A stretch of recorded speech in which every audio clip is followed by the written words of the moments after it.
This video contains news and analysis related to a recent terror attack in Kashmir. The content may include sensitive visuals and discussions that could be distressing to some viewers. Viewer discretion is advised. We strongly condemn all forms of violence and terrorism. The purpose of the content is solely to inform and create awareness based on verified reports. আপনাদের একটু আগে যেগুলো বলছিলাম অর্থাৎ যে পঞ্চম প্রজন্মের যুদ্ধের কথা সেখানে ইসরায়েল তাদের লড়াই যাদের সঙ্গে অ্যাকচুয়ালি এখন যাদের সাথে চলছে হামাস তারা জাস্ট এই 3 সপ্তাহ আগে ইসরায়েলের দেওয়া যুদ্ধবিরতির প্রস্তাব প্রত্যাখ্যান করেছে।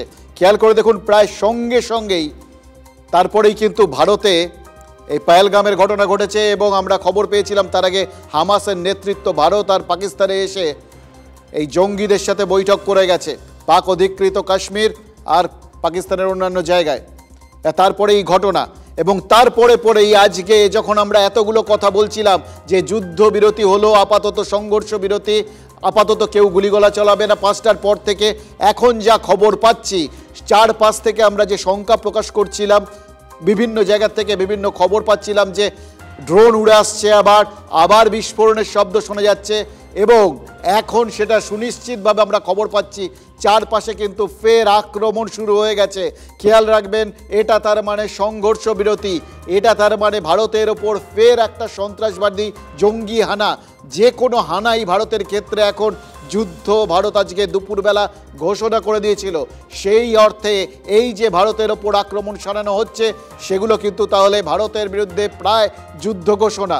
আর এরপরে ভারতের তরফ থেকে আলাদা করে তাই যুদ্ধ ঘোষণাটা হয়তো কোনো দরকার পড়ে না, ভারত নিশ্চয়ই প্রত্যাঘাত করবে। কিন্তু এখন অবধি যা দেখতে পাচ্ছি উধমপুরে ব্ল্যাক আউট হয়ে গেছে, উধমপুরে ড্রোন ঢুকছে, উধমপুরের ওখানে বিস্ফোরণের আওয়াজ রয়েছে, রাজৌরি সেক্টরে সেখানে পর প্রবল ফায়ারিং চলছে, পাল্টা ফায়ারিং চলছে, শব্দ শোনা যাচ্ছে। শ্রীনগরে তার ক্যান্টনমেন্ট এরিয়াতে বিরাট বড় বিস্ফোরণের শব্দ শোনা গেছে পরপর, তার ছবি আমরা আস্তে আস্তে পেতে শুরু করেছি। জম্মু কাশ্মীরের উপমুখ্যমন্ত্রী তিনি নিজে জানিয়েছেন যে চারপাশে শ্রীনগরের বিস্ফোরণ ঘটছে, তারা কেন্দ্রীয় সরকারের সাথে যোগাযোগ রাখছেন। সুতরাং একসঙ্গে যেদিন আমরা একটু ভাবছিলাম স্বস্তি পাবো, যেদিন ভাবছিলাম পাকিস্তানের শিক্ষা হয়েছে, তাদের একটু বুদ্ধি ফিরেছে, এখন দেখা যাচ্ছে যাদের বুদ্ধিই নেই, তাদের বুদ্ধি ভ্রংশ হওয়ারও প্রশ্ন আসে না, তারা সত্যি কথা বলতে কি সিধে হওয়ার নয়। সুতরাং বুঝতে পারছেন এখন যেটা মনে হচ্ছে ভারতের কাছে এই সংঘর্ষ বিরতির প্রস্তাব দেওয়া এবং তারপরেই আক্রমণ শানানো, এই দুটোকে যদি আপনারা পাশাপাশি রাখেন তাহলে কিন্তু আপনাদের মনেই প্রশ্ন আসাটা খুব স্বাভাবিক, এটা কি আসলে একটা চক্রান্ত ছিল? দেখুন এটাকে উড়িয়ে দেওয়া যায় না। আমার সঙ্গে এই মুহূর্তে রয়েছেন জম্মু থেকে রয়েছেন আমাদের প্রতিনিধি জ্যোতির্ময় কর্মকার। জ্যোতির্ময়, শোনা যাচ্ছে? শোনা যাচ্ছে। জ্যোতির্ময়, কি অবস্থা? এই যে আবার ফের একটা সংঘর্ষ বিরতি ছিল সেটাকে যে ভঙ্গ করা হলো, কি অবস্থা? এটার নিশ্চয়তা কতটা পাচ্ছ? আমি এই মুহূর্তে জম্মুর কি পরিস্থিতি সেই আবহটা তুলে ধরার চেষ্টা করব। আমার ক্যামেরা পার্সনকে বলবো যে লাইট অফ করে দিতে, তার কারণ আমরা জম্মু শহরে এই মুহূর্তে যে ছবি দেখছি অধিকাংশ জায়গা কিন্তু এই মুহূর্তে সম্পূর্ণভাবে ব্ল্যাক আউট হয়ে গিয়েছে। কয়েকটি জায়গাতে এখনও পর্যন্ত আলো জ্বলছে কিন্তু অধিকাংশ জায়গা আমরা সম্পূর্ণভাবে দেখছি যে ব্ল্যাক আউট হয়ে গিয়েছে, অন্ধকার হয়ে গিয়েছে। 1 থেকে 1.5 ঘন্টা আগে আমরা যখন লাইভ করছিলাম তখন আমরা দেখেছিলাম যে জম্মুর মানুষ রাস্তায় নেমে এসেছেন এবং রাস্তায় তারা দীর্ঘদিন পরে যেন কিছুটা স্বস্তির নিঃশ্বাস ফেলে তারা রাস্তায় হাঁটছেন। কিন্তু এই মুহূর্তে রাস্তার যে ছবি আমরা ক্যামেরায় ধরার চেষ্টা করছি তাতে সম্পূর্ণভাবে অন্ধকার এবং সমস্ত শহরটা ঘন অন্ধকারে ডুবে রয়েছে। আর গত আধ ঘন্টা ধরে আমরা জম্মুর আকাশে একের পর এক বিভিন্ন কোণ থেকে ড্রোন উঠতে দেখছি এবং একই সঙ্গে যে ছবি আমরা দেখতে পাচ্ছি তা হচ্ছে ভারতের এয়ার ডিফেন্স সিস্টেম আবারও অ্যাক্টিভেট করা হয়েছে, বেশ কয়েকটি জায়গা থেকে ফায়ার করা হয়েছে, সেই ফায়ারিংয়ের শব্দ পর্যন্ত আমাদের কাছে আসছে। এখান থেকে সবথেকে নিয়ারেস্ট বর্ডার হচ্ছে আখনুর বর্ডার। প্রথম খবর আসে সেই জায়গা থেকে যে সেখানে লাগাতার গোলাগুলি চলছে, সেখানে লাগাতার শেলিং চলছে। প্রাথমিকভাবে সেই খবরকে সেনাবাহিনী তারা কনফার্ম করছিলেন না, কিছুটা সময় লেগেছে, কিন্তু যতক্ষণে এ নিয়ে আলোচনা শুরু হয়েছে ততক্ষণে উড়ি, রাজৌরি, পুঞ্চ সমস্ত জায়গা থেকে বিচ্ছিন্নভাবে এই খবর আসতে শুরু করে এবং জম্মু কাশ্মীরের মুখ্যমন্ত্রী ওমর আবদুল্লাহ তিনি নিজে প্রশ্ন করেন, তিনি নিজে এক্স হ্যান্ডেলে লিখে প্রশ্ন তোলেন যে এটা কি ধরনের সিজফায়ার, যখন লাগাতার বিস্ফোরণের শব্দ শোনা যাচ্ছে আর লাগাতার শেলিংয়ের শব্দ শোনা যাচ্ছে। স্বাভাবিকভাবেই কিন্তু আবারও একটা আতঙ্কের আবহ তৈরি হয়েছে, কারণ এই পাকিস্তানের কাছ থেকে বিন্দুমাত্র দায়িত্বশীলতা সচেতনতা কোনো কিছুই প্রত্যাশিত নয়। স্বাভাবিকভাবেই কিন্তু এই মুহূর্তে দাঁড়িয়ে যে বিষয়টার দিকে আমাদের নজর থাকছে তা হচ্ছে ভারতীয় সেনা কি করে। কিন্তু আমাদের কাছে যে খবর এই মুহূর্তে আসছে যে ভারতীয় সেনা কিন্তু যথেষ্ট সহনশীলতার পরিচয় দিচ্ছে। যেখানে যেখানে হামলা হচ্ছে ভারতীয় ভূখণ্ডে যে সমস্ত ভারতীয় নাগরিকরা একেবারে নিয়ন্ত্রণ রেখায় রয়েছে তাদের নিরাপত্তার জন্য যে পাল্টা প্রত্যাঘাত করা প্রয়োজন ততটুকুনি অত্যন্ত পরিসীমিতভাবে সেই প্রত্যাঘাত করা হচ্ছে। কিন্তু ভারত আজকে আলাদা করে তুমি আমার সঙ্গে থাকো, আমরা ওখানকার পরিস্থিতি এরপর ধাপে ধাপে বুঝে নেব। আমার সঙ্গে আমাদের আরেক প্রতিনিধি সুমন রয়েছেন রাজস্থান থেকে, রাজস্থান সীমান্ত, সেখানে আমরা বলছি না তিনি কোথায় আছেন সঙ্গত কারণেই। সুমন, শোনা যাচ্ছে? অমৃতাংশুদা শুনতে পাচ্ছি, তবে প্রচুর জোরে সাইরেন বাজছে। এবং তোমাকে বলে রাখি যে কিছুক্ষণ আগে রাজস্থান সীমান্তে যেখানে আমরা রয়েছি সেখানে কিন্তু আলো জ্বলছিল, হঠাৎ করে কিন্তু পুরো ব্ল্যাকআউট করে দেওয়া হলো। এবং তুমি আমার পেছনে যে সামান্য আলো দেখতে পাচ্ছ সেটা কিন্তু হচ্ছে আমাদের আন্তর্জাতিক সীমানা। এবং তারপরেই কিন্তু সুক্কুর, বাভালপুর, ঘটকির মতন জেলা পাকিস্তানের, যেগুলোতে কিন্তু জঙ্গি ঘাঁটি ছিল যা ভারত গুড়িয়ে দিয়েছে। কিন্তু পাকিস্তান সিজ ফায়ার নিজেরা ঘোষণা করার পরে, নিজেরা অনুরোধ করার পরে আবার কিন্তু পোখরান, বারমেড ইত্যাদি জায়গায় রাজস্থানে সেখানে কিন্তু ড্রোন দেখা গিয়েছে, আমাদের কাছে আপডেট রয়েছে। এবং এখানকার স্থানীয় বাসিন্দারা তারা কিন্তু আতঙ্কে ভুগছেন। তবে একটা কথা তোমাকে পরিষ্কার করে বলে দিই অমৃতাংশুদা, বারমেড বা পোখরানের সমস্ত ড্রোন কিন্তু নিউট্রালাইজড হয়েছে। এয়ার ডিফেন্স সিস্টেম মারাত্মক কাজ করেছে। কোনো ড্রোন তা কিন্তু ভেতরে প্রবেশ করতে পারেনি, তার আগেই কিন্তু আকাশে তাকে সম্পূর্ণরূপে ধ্বংস করা হয়েছে। তুমি ছবিটা দেখতে পাচ্ছ, আন্তর্জাতিক সীমানার ছবি, সম্পূর্ণ অন্ধকারে ডুবে রয়েছে। এবং এখানে কিন্তু বারমেড, পোখরান এবং অন্যান্য জায়গায় সেখানে কিন্তু এয়ার রেড সাইরেন বাজছে এবং বারবার আকাশে কিন্তু ড্রোন দেখা যাচ্ছে। তোমাকে বলে রাখি অমৃতাংশুদা যে কিছুক্ষণ আগে এখানে কিন্তু সাধারণ মানুষ তারা কিন্তু রাস্তায় বেরিয়ে এসে ভারতের যে প্রত্যাঘাত তা উল্লাসের সঙ্গে পালন করছিলেন, কিন্তু অন্ধকারের মধ্যে শহর ডুবে গেল। এবং এইখানে স্থানীয় প্রশাসনের তরফে এক্ষুনি অ্যানাউন্স করা হলো আর যেন কেউ আলো না জ্বালান। তাই সঙ্গত কারণে আমরাও আলো অফ করে কাজ করছি। এবং তুমি দেখতে পাচ্ছ যে এয়ারফোর্স তারা কিন্তু অ্যাক্টিভ রয়েছে, তার কারণ আন্তর্জাতিক সীমানার কোন জায়গায় বলবো না, ওখানে কিন্তু এয়ার ফোর্স রয়েছে, এয়ারফোর্সের বেস রয়েছে। সেখান থেকে কিন্তু যে বড় আলোগুলো সেগুলোও কিন্তু নিভিয়ে ফেলা হয়েছে। পাকিস্তান যারা কার্যত অনুরোধ করলো সিজ ফায়ারের, তারা কিন্তু কোনোদিন কথা শোনেনি, তারা কোনোদিন কথা রাখেনি। কারণ সেই জায়গাটাতে তুমি আমার সঙ্গে থাকো, কেউ কথা রাখে না এটা আমরা শুনতাম, কিন্তু পাকিস্তান যে কথা রাখে না সেটা তো আমাদের কাছে স্পষ্ট হয়ে যাচ্ছে। আমার সঙ্গে এই মুহূর্তে রয়েছেন সমর বিশারদ, প্রাক্তন এনএসজি কমান্ডো দীপাঞ্জন চক্রবর্তী। দীপাঞ্জন বাবু, TV9 বাংলায় আপনাকে স্বাগত। এই যে পাকিস্তানের এই যে কাজকর্মগুলো তারা অনুরোধ করলো, তারপর তারা হঠাৎ করে আবার সিজ ফায়ার ভায়োলেট করছে, ড্রোন দেখুন, যদি আমরা ওই পুঞ্চ, রাজৌরি এই সমস্ত জায়গায় মানে প্রায় রেগুলার বেসিসেই সিজ ফায়ার ভায়োলেট করে পাক সেনারা গুলি টুলি চালায়, আমরা সেটাতে অভ্যস্ত, ওখানকার সেনারা অভ্যস্ত, স্থানীয়রা অভ্যস্ত। কিন্তু এই যে ঝাঁকে ঝাঁকে আবার ফের ড্রোন ঢোকাচ্ছে অ্যাক্রস দ্য বর্ডার, সমস্ত বর্ডার দিয়ে, তার মানে হচ্ছে গোটা জায়গাটা এবার কিন্তু পাকিস্তানি সেনা, ওটাও বিচ্ছিন্ন ঘটনা না, উদ্দেশ্য প্রণোদিতভাবেই এটা করছে। আমার জাস্ট দুটো প্রশ্ন। এক, এইভাবে সংঘর্ষ বিরতির প্রস্তাব দেওয়া হলো, প্রস্তাব দিলেন ডিজিএমও শামশাদ মির্জা, এবং তারপরে গোটা ব্যাপারটা ভারতের তরফ থেকে ঘোষণা করা হলো, ট্রাম্প ঘোষণা করে দিলেন। তাহলে কি পাক সেনার মধ্যে এমন কোনো ভাগাভাগি হয়ে গেছে যে একটা অংশ মানছে আরেকটা অংশ মানছে না? এটা হচ্ছে এক। আর দুই, যেভাবে তারা সংঘর্ষ বিরতি লঙ্ঘন করলো, এরপর কি গোটা বিষয়টা যুদ্ধের দিকেই যায়? দেখুন, প্রথম প্রশ্নের উত্তর আমি আজকে একটি সর্বভারতীয় চ্যানেলেই 7:30টার সময় বলছিলাম যে এই যে সংঘর্ষ চুক্তি যেটা হচ্ছে, সংঘর্ষ বিরতের চুক্তি, এই চুক্তির কোনো মানে হয় না। কারণ আমি কোট আনকোট বলছি, আমি নিজে পশুপ্রেমী, তাও বলছি যে পাকিস্তান কুকুরের বেকালের, এ কিছুতেই সোজা হবে।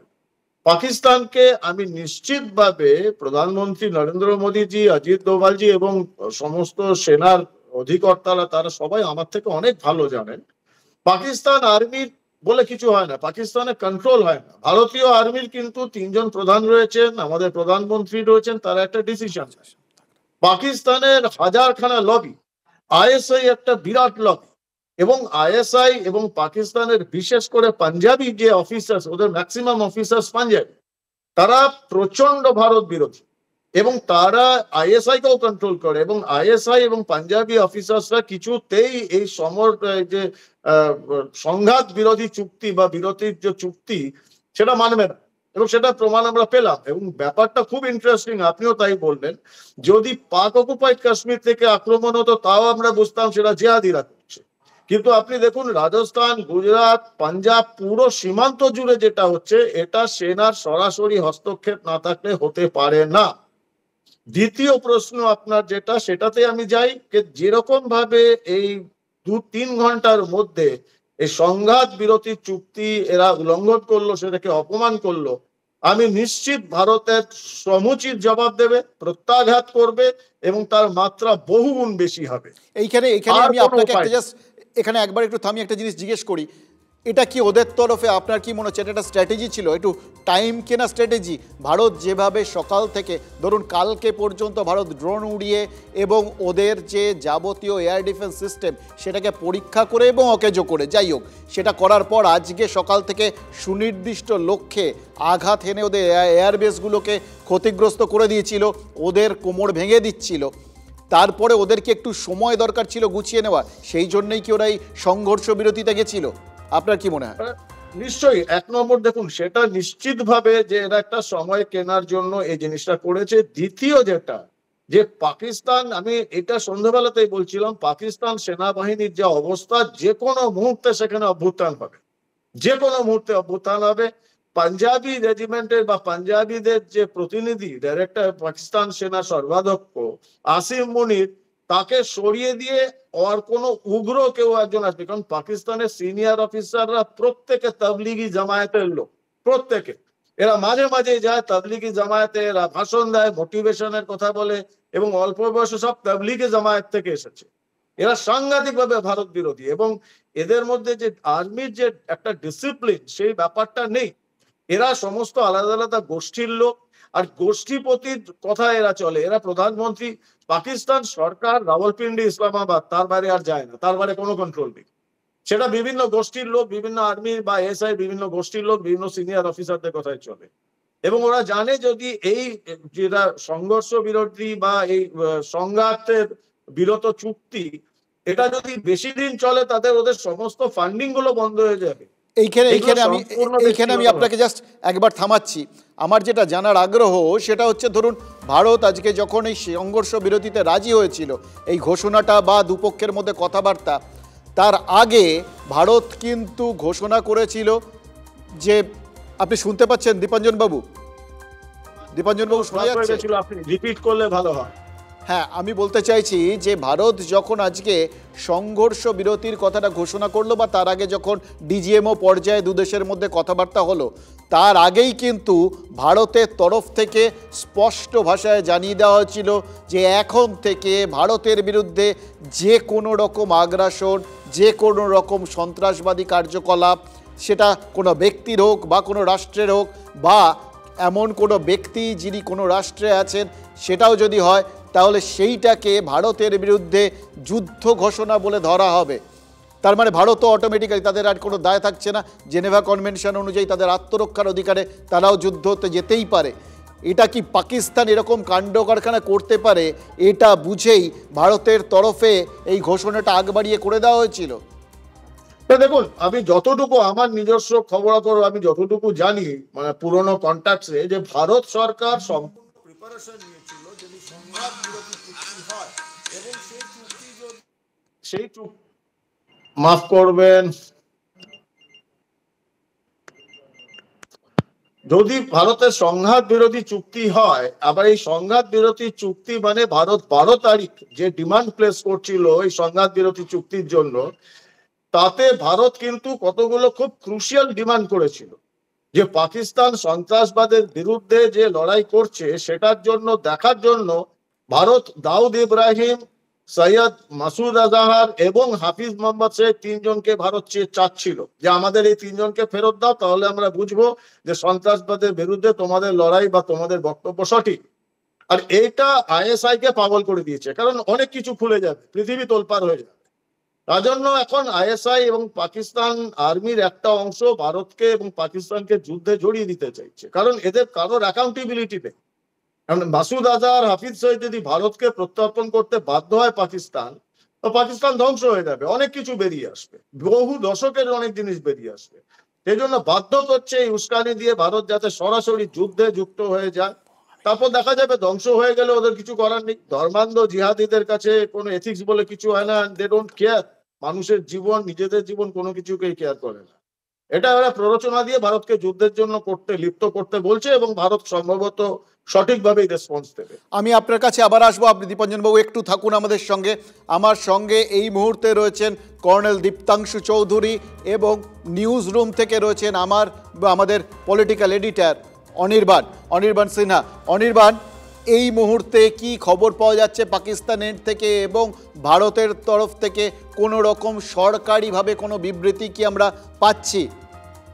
পর্যন্ত ভারতের সরকারি স্তরে কোনো বিবৃতি নেই, কিন্তু অমৃতাংশু, আমি দুটো পরপর টুইট বা এক্সপোস্টের কথা বলবো ওমর আবদুল্লার। একটা হচ্ছে তিনি প্রথম যখন বলেন যে এটা কি হচ্ছে শ্রীনগরে, এটা কি ধরনের সংঘর্ষ বিরতি যে শ্রীনগরে একের পর এক বিস্ফোরণের শব্দ পাওয়া যাচ্ছে, এবং তারপরের যে এক্সপোজ বা টুইটটা তিনি করেন সেখানে তিনি বলেন সংঘর্ষ বিরতি, কিসের সংঘর্ষ বিরতি? গোটা শ্রীনগরের আকাশে এয়ার রেড সাইরেন বাজছে। প্রথম এক্সপোজ বা টুইটটা 2.3 মিলিয়ন ইতিমধ্যে শেয়ার হয়ে গিয়েছে, আর সেকেন্ডটার 1.3 মিলিয়ন। অর্থাৎ গোটা পৃথিবীতে, গোটা বিশ্ব জুড়ে জম্মু কাশ্মীরের মুখ্যমন্ত্রীর এই মুহূর্তে যে গুরুত্ব, রাজনৈতিক গুরুত্ব, সেটা আমরা জানি।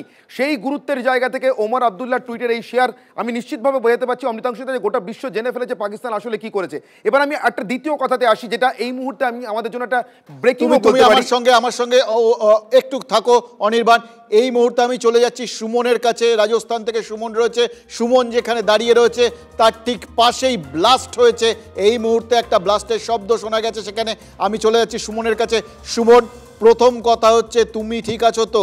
আমার আগ্রহ সবার আগে তুমি ঠিক আছো তো, তারপরে বলো ওখানে ঠিক কি হয়েছে। সুমন। কিছুক্ষণ আগেই এখানে 2-3 বার বিস্ফোরণের শব্দ শোনা গেল। আমি এবং আমার ক্যামেরা বন্ধু তুষার ঘটক দুজনেই অক্ষত আছি। তবে তোমাকে বলতে পারি এখানে কিন্তু বারমের, পোখরান এবং আমরা যেখানে রয়েছি সেটা আমি ডিসক্লোজ করব না, বিভিন্ন জায়গায় বারবার কিন্তু এই ধরনের বিস্ফোরণের শব্দ পাওয়া যাচ্ছে, এবং আমরা নিজেদের কানে নিজেদের ক্যামেরায় রেকর্ড করলাম 2 থেকে 3 বার একেবারে বিকট শব্দের বিস্ফোরণ হলো এই এলাকায় কোথাও একটা হবে। তোমাকে বলে রাখি, পাকিস্তান তারা এই যুদ্ধবিরতি ঘোষণা করার পরে যেভাবে কাপুরুষোচিত আক্রমণ করছে তার কিন্তু নিন্দা গোটা বিশ্ব থেকে হচ্ছে। তবে আমি তোমাকে আরও একবার দেখাবো, আমি যেখানে রয়েছি সেটা কিন্তু সম্পূর্ণ অন্ধকারে ডুবে রয়েছে, এবং বারবার স্থানীয় প্রশাসনের তরফে পেট্রোলিং করা হচ্ছে এবং ঘোষণা করা হচ্ছে কেউ যেন কোনোভাবে বাড়ির বাইরে না বেরোন এবং যেন জানলা বন্ধ করে রাখেন। তবে একটা কথা তোমাকে বলতে পারি, যেভাবে ঝাঁক ড্রোন ঝুঁকছে এবং তা ইন্ডিয়ান এয়ার যে মিসাইল ডিফেন্স সিস্টেম রয়েছে তা কিন্তু বারবার তাকে প্রতিহত করছে, এবং আমরা অক্ষত আছি অমৃতাংশুদা। তবে এখানে কিন্তু যে পরিস্থিতি সেখানে গোটা রাজস্থান জুড়ে, এবং রাজস্থানের যে এলাকাগুলোর কথা আমি তোমাকে বললাম বারমের, পোখরান, সেগুলো জুড়ে কিন্তু সম্পূর্ণ ব্ল্যাকআউট করে দেওয়া হয়েছে এবং পুরো মুভমেন্ট রিস্ট্রেন করা হয়েছে। তার কারণ পাকিস্তান যারা মুখে বলার পরেও, অনুরোধ করার পরেও কার্যত সেই কথা রাখতে জানে না, তা কিন্তু বারবার প্রমাণ হচ্ছে, এবং রাজস্থানে দাঁড়িয়ে তা কিন্তু টের পাওয়া যাচ্ছে অমৃতাংশুদা। সুমন, আমার সঙ্গে থাকো তুমি। আমাদের সঙ্গে এই মুহূর্তে রয়েছেন কর্নেল দীপ্তাংশু চৌধুরী। কর্নেল চৌধুরী, আপনাকে স্বাগত TV9 বাংলায়। অবশ্য এখন যা পরিস্থিতি, এখন আর এই ফর্মালিটিস করার সত্যি কোনো বোধহয় সময় নেই। আমরা দেখছিলাম গোটা দেশ আশা করছিল যে হয়তো এবার এই যে অস্থিরতা তৈরি হয়েছিল সেটার থেকে আমরা বেরিয়ে আসতে পারবো। পাকিস্তান নিজে হয়তো শুভবুদ্ধি উদয় হয়েছে, তাই জন্যে তারা ভারতের সঙ্গে কথা বলে তারা চেয়েছে যে গোটা ব্যাপারটাকে আপাতত থামিয়ে রেখে ব্যাপারটাকে মিটমাট করে নিক। কিন্তু তারপর যারা চাইলো সেই পাকিস্তানি আবার খানিকক্ষণের মধ্যে এইভাবে আক্রমণের রাস্তায় চলে গেল, এটা আপনি কিভাবে দেখছেন? মার্কিন যুক্তরাষ্ট্রের প্রথম কথা, মুখ ডোনাল্ড ট্রাম্প যে খুব গর্বের সঙ্গে একটা টুইট করলো, তার মুখ প্রায় পুরো বিশ্বের সামনে তাকে একটা অসম্মানের দিক পাকিস্তান ছুড়ে দিল। এক, দ্বিতীয়ত পাকিস্তানকে ভারতবাসী খুব ভালো করে চেনে, 140 কোটি ভারতবাসী ভালো করে চেনে, এটা নতুন নয়।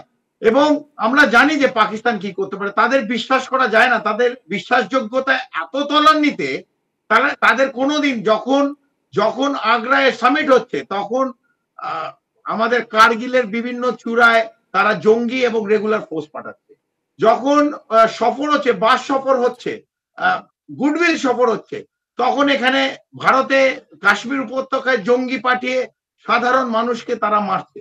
তাই কাশ্মীর উপর যে এক্সিস্টেন্স পাকিস্তান সামরিক বাহিনী, এটা আজকে নতুন নয়। এবং আমরা জানি যে পাকিস্তান যে সামরিক বাহিনী এবং আইএসআই, তাদের একটাই লক্ষ্য, তাদের এক্সিস্টেন্স হচ্ছে ভারত এবং কাশ্মীর, যা তাকে যত রক্তে ক্ষয় করতে পারবে তাদের এক্সিস্টেন্স তার উপরে।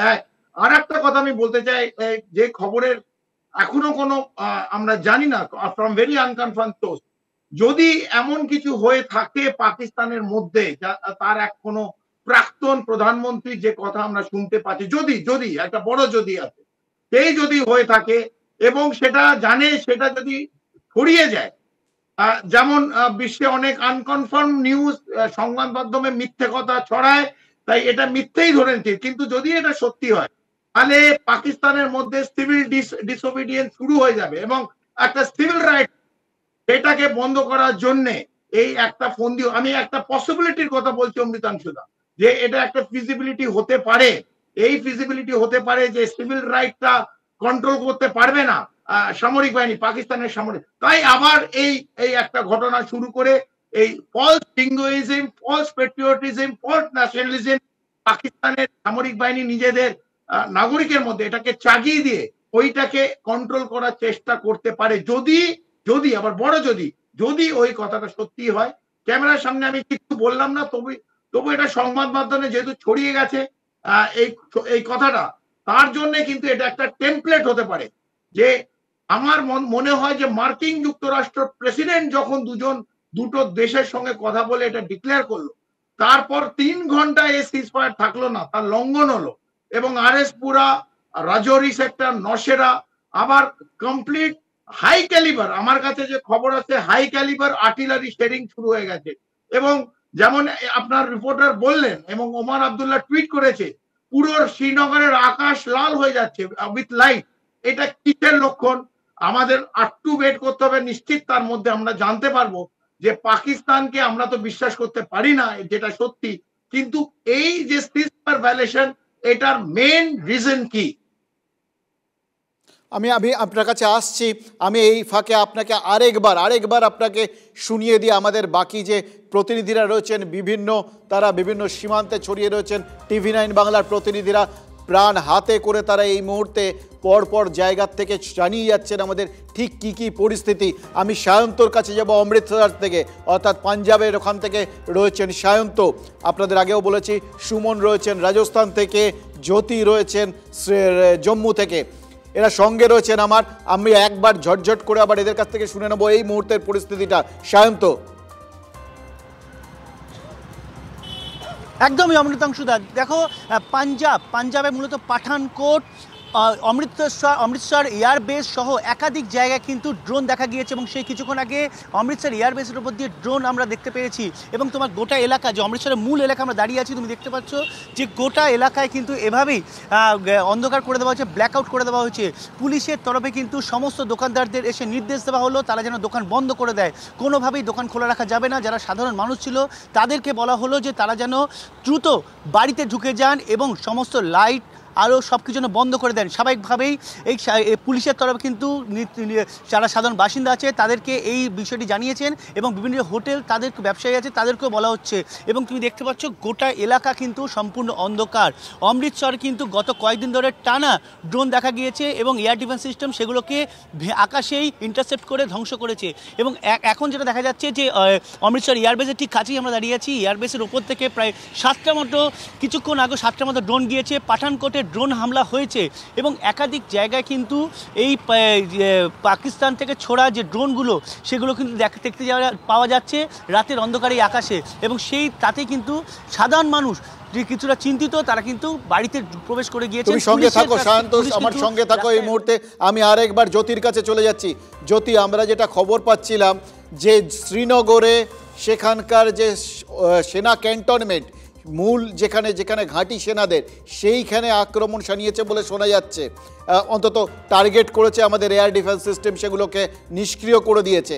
কিন্তু এই যে এখন সুনির্দিষ্টভাবে এই যেভাবে আক্রমণ শুরু হয়েছে জম্মুতে, এর আগে আমরা তুমি বলছিলে যে টানা যেভাবে শেলিং হয়েছিল তাতে এবং যেভাবে ড্রোন পাঠানো হয়েছিল তাতে জম্মুর চারপাশে শুধু সারা রাত্রির জুড়ে হোলি হয়েছিল, মনে হচ্ছিল অকাল অকাল, মনে হচ্ছিল যেন দীপাবলি হচ্ছে।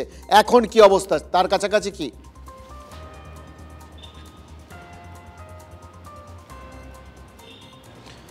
প্রথমে শ্রীনগরের প্রশ্নে আসি। শ্রীনগরে যে খবর আমাদের কাছে এসে পৌঁছচ্ছে যে ক্যান্টনমেন্টের একেবারে সামনে লাউড এক্সপ্লোশন শোনা গিয়েছে, জোরে বিস্ফোরণ সেখানে শোনা গিয়েছে এবং ঠিক তার আগেই কিন্তু আকাশে ড্রোন দেখা গিয়েছে। এবং তার পাশাপাশি যে খবর আমাদের কাছে আসছে যে এয়ার ডিফেন্স সিস্টেম অনেক আগে থেকে, অর্থাৎ যখন থেকে আবারও পাকিস্তান সিজফায়ার করতে শুরু করেছে সেই সময় থেকেই কিন্তু এয়ার ডিফেন্স সিস্টেম অ্যাক্টিভেট করা হয়েছে। আমি এবারে আসবো জম্মুর পরিস্থিতিতে, জম্মুর ছবিটা দেখাবো। জম্মুতে কিন্তু এই মুহূর্তে চারপাশে যতদূর পর্যন্ত আমাদের নজর যাচ্ছে সমস্ত জায়গাটি সম্পূর্ণভাবে অন্ধকারে ডুবে রয়েছে। জম্মুর আকাশে গত ৪৫ মিনিট আগে পর্যন্ত বিভিন্ন দিক থেকে শুধুমাত্র ড্রোন ওড়েনি, তার পাশাপাশি যে শব্দ আমরা শুনেছি তাতে একটা বিষয় স্পষ্ট যে পাকিস্তান যেমন একদিক থেকে ড্রোন ভেতরে ঢুকিয়ে হামলা চালানোর চেষ্টা করেছে, ইন্টেলিজেন্স ইনপুট তারা গ্যাদার করার চেষ্টা করেছে, ঠিক তার পাশাপাশি প্রত্যুত্তর দিচ্ছে ভারতও। এবং যে খবর আমাদের কাছে আসছে আখনুর থেকে, রাজৌরি থেকে, পুঞ্চ থেকে, প্রত্যেকটা জায়গাতে প্রথমে তারা স্মল আর্ম ফায়ারিং তারা শুরু করে, তার পরবর্তী ক্ষেত্রে তারা হেভি শেলিং শুরু করে এবং প্রথম যে কাজটি তারা শুরু করে একটি ট্র্যাপ তারা তৈরি করে, বেশ কিছু ড্রোনকে তারা একেবারে সীমান্ত এলাকায় ওড়াতে শুরু করে, অর্থাৎ যাতে সীমান্ত এলাকায় এই ড্রোন ওড়ালে পরে সঙ্গে সঙ্গে ভারতকে রিটেলিয়েট করতে হবে এবং সেই ড্রোন যদি ভারত ধ্বংস করে তাহলে সঙ্গে সঙ্গে ভারতের ওপরেই সিজফায়ার করার যাবতীয় দায়টা কাঠগড়ায় ভারতকে দাঁড় করানো সম্ভব হবে। কিন্তু সেক্ষেত্রে সম্পূর্ণভাবে সংযত ভূমিকা পালন করেছে ভারতীয় সেনা। কিন্তু যখনই তা ভারতীয় আকাশসীমার মধ্যে ঢুকতে শুরু করেছে এবং ভারতের অভ্যন্তরে যখনই শেলিং হয়েছে সঙ্গে সঙ্গে প্রত্যাঘাত করেইছে সঙ্গে সঙ্গে ভারতীয় সেনা। আপাতভাবে যে খবর আমাদের কাছে এসে পৌঁছচ্ছে লাগাতার শেলিং চলছে, এমনকি এই জম্মুর মাটিতে, শ্রীনগরের মাটিতে সেখানেও কিন্তু লাগাতার আমরা শব্দ পাচ্ছি, আওয়াজ পাচ্ছি, বিভিন্ন জায়গাতে বিভিন্ন বিস্ফোরণের শব্দ আমাদের কাছে প্রতি মুহূর্তে আসছে। যদি তুমি সতর্ক থাকো, সাবধানে থাকো, এর বাইরে আর কিছু বলার নেই। তোমরা যেভাবে প্রাণ হাতে করে কাজ করছো, আমরা হয়তো অনেক দূরে রয়েছি, যদিও বিপদ সেটা যে কোথা থেকে কখন আসে আমরা সত্যিই জানি না। এই মুহূর্তে আমাদের দেশ আক্রান্ত, আমরা দেশের যে প্রান্তেই থাকি না কেন আমরা সবাই কিন্তু ভারতবাসী এবং আমরা সেই শত্রুদের সাথে লড়াই করব। আমি একবার চলে যাচ্ছি কর্নেল দীপ্তাংশু চৌধুরীর কাছে। কর্নেল চৌধুরী, আমার একটা জিনিস জানতে খুব আগ্রহ লাগছিল, আপনি যেখান থেকে কথাটা শুরু করলেন সেখান থেকেই আমি যদি আরেকবার আসি। আমরা দেখছিলাম যে পাকিস্তান নর্মাল কোর্সে সবাই মানে সন্ত্রাসবাদী রাষ্ট্র, ভারতে পহেলগামে যে সন্ত্রাসবাদী হানা হলো তারপর গোটা বিশ্ব তার নিন্দে করেছে। কিন্তু যখন পাকিস্তান আমাদের সঙ্গে লড়াইটা শুরু করলো তখন কিন্তু আমরা দেখলাম তাদের হামলা করার সময় তারা তুরস্কের অস্ত্র ব্যবহার করছে, তুরস্কের ড্রোন ব্যবহার করছে। আমরা দেখলাম যে IMF, তাদের কাছে আমরা ধরে নিয়েছিলাম কি টাকা পয়সা নেই, কয়েকদিন পর লড়াই করতে পারবে না। হঠাৎ দেখলাম IMF তাদের নতুন করে যে পাকিস্তানকে কালো তালিকা, ধূসর তালিকাভুক্ত করা হয়েছে অতীতে এই সন্ত্রাসবাদী কার্যকলাপের জন্য, তাদের হঠাৎ $1 বিলিয়ন তাদের সাহায্য ঋণ দিয়ে দেওয়া হলো, যেটা সবাই জানে তারা কোন কাজে ব্যবহার করবে। এবং সেটার মধ্যেও পাকিস্তানের একটা মানে আমেরিকার একটা বড় সে ছিল, তা সত্ত্বেও দেওয়া হলো। এবং তারপর ডোনাল্ড ট্রাম্প আগ বাড়িয়ে, ভারত বলেছিল তৃতীয় পক্ষ চাই না, তিনি ঘোষণা করলেন এবং তারপর পাকিস্তান এইভাবে সংঘর্ষ বিরতি তারা এইভাবে অগ্রাহ্য করলো। ভারত এই যুদ্ধটায় একটা সময় মনে হচ্ছিল শুধু ইসরায়েল বা রাশিয়া ছাড়া আর কেউ পাশে নেই। এবার কি ভারত সব বৃহৎ শক্তিগুলোকে পাশে পাবে? আপনি তো একদম correctly ব্রট out the entire fact. এখানে অনেক মেঘনাদ, আমরা বারবার বলেছি অনেক মেঘনাদ দেখেছি। মেঘনাদ মানে যারা সামনে আসে না, মেঘের পেছন থেকে ভারতের বিরুদ্ধে এই বিগত 7 দিন 8 দিনে আমরা দেখেছি যে দু তিনটে রাষ্ট্র কিন্তু মেঘনাদের ভূমিকায় কাজ করেছে। মেঘের পেছন থেকে ভারতের ওপর প্রহার করেছে পাকিস্তানের মাধ্যম দিয়ে। এবং এটা আজকে খুব ক্লিয়ার, যেটা আপনি বললেন যে ওয়ার্ল্ড ব্যাংক যে টাকা যে ঋণ দিয়েছে, পাকিস্তানের প্রায় এক্সটার্নাল ডেট যেটা ছিল প্রায় 19%, ওয়ার্ল্ড ব্যাংকের সেই এক্সটার্নাল ডেট যা টোটাল এক্সটার্নাল ডেট 19% ওয়ার্ল্ড ব্যাংকে দিতে হতো, দিতে পারছে না।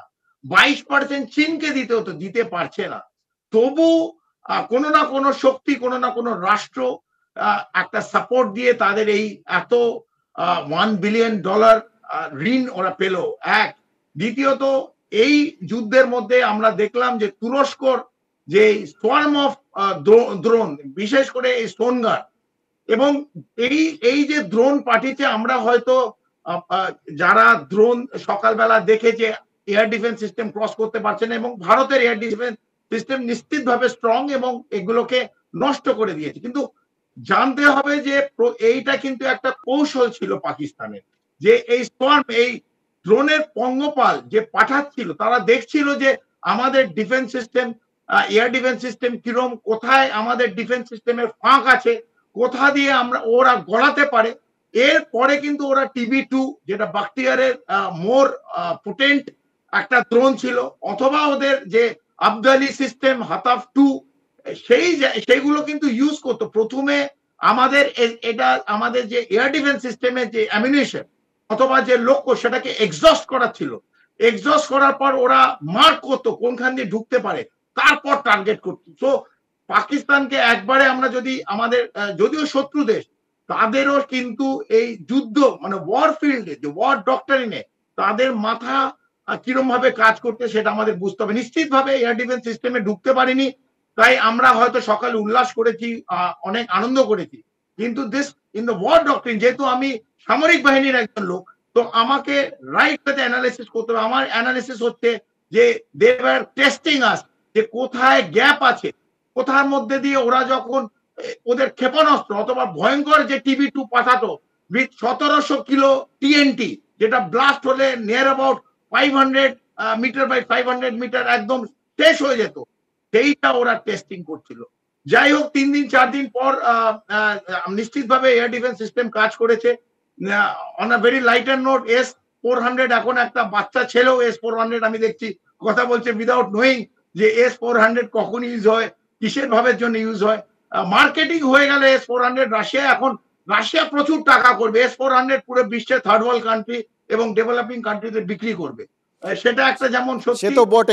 এবার সেগুলো তো ব্যবসায়িক দিকগুলো আসবে, কিন্তু আমি একটু আগে যে কথাটা আমাদের জ্যোতি বলছিল, জম্মুতে দাঁড়িয়ে দাঁড়িয়ে আপনি খেয়াল করছেন, নিশ্চয়ই শুনতে পেয়েছেন, যে এই যে ঝাঁকে ঝাঁকে ড্রোনগুলো ঢুকছে, তাদের একটা টার্গেট হচ্ছে যে ভারত যদি, কারণ ভারতের যে এয়ার ডিফেন্স সিস্টেম সেটা কিন্তু অনেক এগিয়ে গিয়ে ইন্টারসেপ্ট করতে পারে, আমরা গত কয়েকদিন ধরে সেটা দেখেওছি। কিন্তু এবার ভারত যদি কোনোভাবে ওদের সীমানায় ঢুকে ইন্টারসেপ্ট করে, তাহলে কিন্তু দাঁড়াবে যে ভারত, তারাও কিন্তু সংঘর্ষ বিরতি চুক্তিটাকে লঙ্ঘন করলো। এবার সেইখানে ভারতকে ওয়েট করতে হচ্ছে তারা কখন ভারতের সীমানায় ঢুকছে, তারপর ভারত তাদের নিউট্রালাইজ করছে। এখন পর্যন্ত সাকসেসফুলি করেছে, কিন্তু এই কাজটা কতটা কঠিন? আমরা সেই সংযম ভারতীয় সামরিক বাহিনী দেখাচ্ছে, line of control, international border এখনো রেসপেক্ট করছে। তবে একটা আমার মনে হয় প্রত্যেকটা জিনিসের একটা অমৃতাংশুতে একটা লিমিট থাকে। নাকের ওপর জল চলে গেলে তখন নিশ্চিতভাবে রিয়াক্ট করতে হয়। আপনি আপনার যে সাংবাদিক এই ড্রোনের এই বিভিন্ন জায়গায় যেখানে ব্লাস্ট হচ্ছে তার মধ্যে তারা রিপোর্টিং করছে, উনি এক্ষুনি বললেন যে শ্রীনগর, এবং আমরা ওমর আব্দুল্লাহ টুইট দেখেছি, সেখানে বাদামি ব্যাংক আমাদের ক্যান্ট আছে, বাদামি ব্যাংক ক্যান্টনমেন্ট, সবাই ওখানে জানে, এটা গণমাধ্যমে বলতে আমার এবং ক্যামেরার সামনে কোনো আপত্তি নেই। এবং সেইখানটা কিন্তু আমার কাছে খবর, তার আশেপাশে এবং তার বিভিন্ন জায়গায় ড্রোন পাঠিয়েছিল, যদিও সেটা ভেদ করতে পারিনি, কিন্তু টার্গেট বাদামি ব্যাংক ক্যান্টনমেন্ট। বাদামি বাগ ক্যান্টনমেন্ট হচ্ছে আমাদের একটা কোর হেডকোয়ার্টার, যেটা কমপ্লিট লাইন অফ কন্ট্রোলে ইম্পর্টেন্ট 3-4টে ডিভিশনকে দেখাশোনা করে। পাকিস্তানের লাইন অফ কন্ট্রোল আমাদের তরফ থেকে সেটা এত বেশি সেন্সিটিভ, সেটা কিন্তু ওরা টার্গেট করেছে। এই সিজফায়ার লঙ্ঘন এত তাড়াতাড়ি 3-4 ঘন্টার মধ্যে লঙ্ঘন করে জয়সালমীর থেকে নশেরা, রাজপুরা সেক্টর মানে RS সেক্টর, পুঞ্চ, রাজৌরি, এই সমস্ত জায়গায় এবং শ্রীনগর। উড়িতে আমি নিশ্চিতভাবে, আমার কাছে খবর নেই, তবে আমি জানি উড়ি, বারামুল্লা, এই উড়িতেও আমাদের যা প্রতিনিধি জানাচ্ছেন উড়িতেও শুরু হয়ে গেছে। শুরু হবারই কথা অমৃতাংশুদা, যেহেতু লাইন অফ কন্ট্রোলের পাশে এখানে শুরু হয়ে গেছে। আমার মনে হয় ভারতের এই সময় আর কোনো মধ্যস্থতার মধ্যে না গিয়ে এই মার্কিন যুক্তরাষ্ট্র প্রেসিডেন্ট ট্রাম্পের কথা নষ্ট করলো যে যারা পাকিস্তান, তাদের আমার মনে হয় সময় এসে গেছে একটা যোগ্য জবাব দেওয়ার, এবং যোগ্য জবাব দিচ্ছিলাম। আমার মনে হয় সেখান থেকে কোনোভাবে ফেস পেলিয়ে ওই বিরোধী মাঝে মাঝে আমরা দেখতাম যখন দূরদর্শনের বহু আগে চলে যেত, লাইট চলে যেত, মাঝখানে ডিসকন্টিনিউশন হতো, সেটা যেন না হয়ে কমপ্লিটলি শেষ করে দিই। যেমন ভাবে আপনার এই কথাটা নিয়েই আজকে না বললেই নয়, এখানে আমি শেষ করছি। আমাদের শুভজিৎ অপেক্ষা করছে, আপনি থাকুন কর্নেল চৌধুরী, আপনি যাবেন না, কারণ আপনাকে লাগবে, আপনি যেভাবে আমাদের গোটা বিষয়গুলো বোঝাচ্ছেন।